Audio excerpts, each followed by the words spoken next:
kamatis sa karamang tapos may pritong isda. Oh. Hindi ko alam sa inyo yun. Saan galing?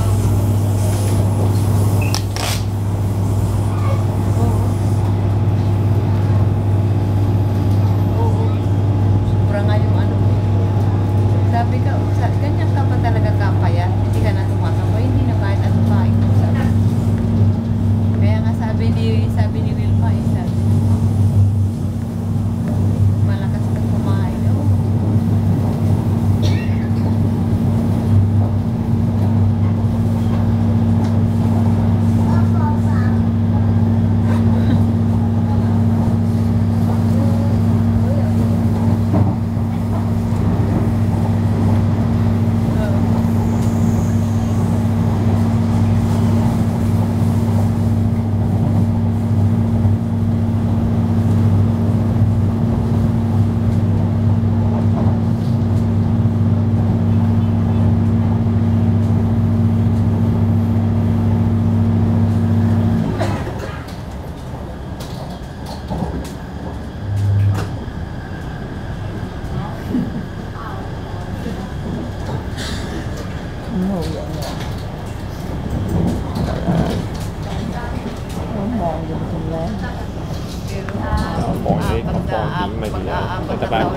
Palagi po yan.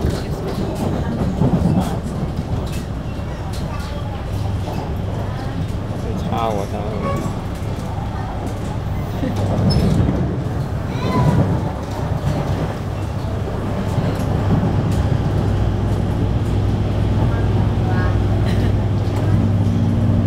Kwento mo sa kanila, parang bahay ko yun. Hindi ako nahiya, sabi ko. Kahit hiyawan sila, wala akong naririnig ka.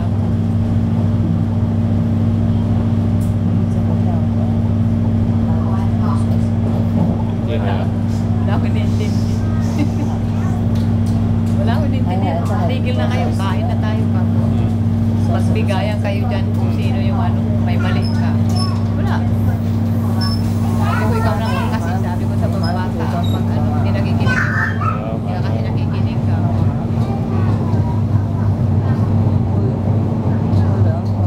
Ha?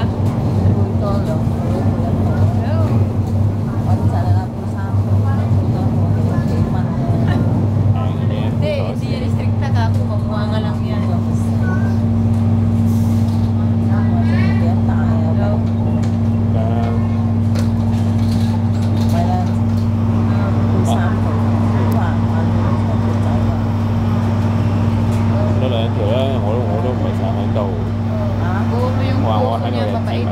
Alam mo ako rin, namimili rin ako ng kaibigan ka.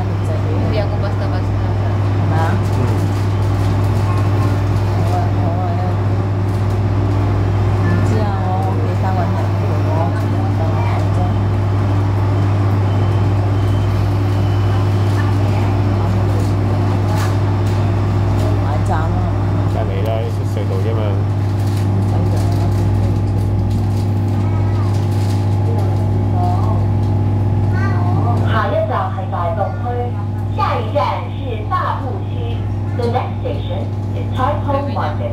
Oo nga, sabi niya sa akin, sabi niya,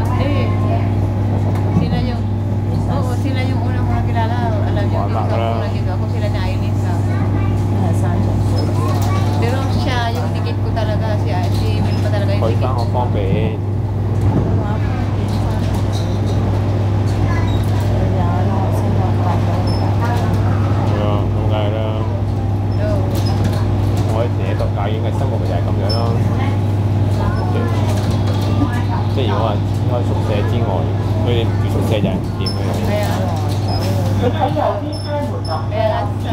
Makikilala mo ako, hindi ko talaga ako sa iyo.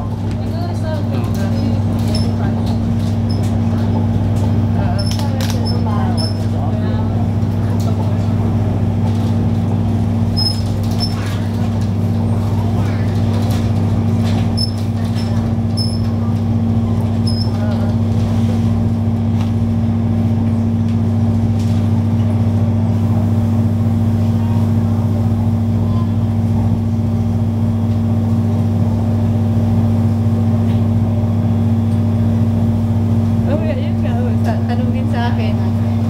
Tanong din sa akin. Tanong sa akin pag uwi noon. 你朋友第三组乘客，请在右边车门 Tinanong niya yan. Please alight on the right. Paano kayo nagkakilala ate? Bisaya siya sa akin. So, yan ang ano mo. Ako Ilocana, Bisaya, magkaibigan ka. Bihira yan ka.